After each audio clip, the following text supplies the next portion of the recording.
അപ്പോൾ ആ ഒരു പ്രതിബദ്ധത ഉയർത്തിപ്പിടിച്ചുകൊണ്ടാണ് കേരളത്തിലെ ഇടതുപക്ഷ ജനാധിപത്യ മുന്നണി ഗവൺമെന്റ് പ്രവർത്തിച്ചുകൊണ്ടിരിക്കുന്നത്. പ്രതിബദ്ധത അടിസ്ഥാന മേഖലയിലെ ജനങ്ങളോടാണ്. അതിന്റെ ഉദാഹരണമാണ് ഞാൻ നേരത്തെ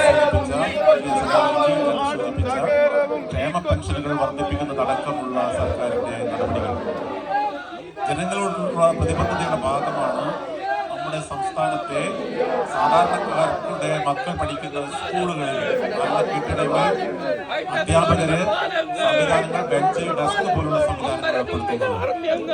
സാധാരണ ജനങ്ങളോടുള്ള പ്രതിബദ്ധതയുടെ ഭാഗമാണ് നമ്മുടെ ആശുപത്രികൾ, അടിത്തൊട്ട് മുടിവരെയുള്ള ആശുപത്രികളില്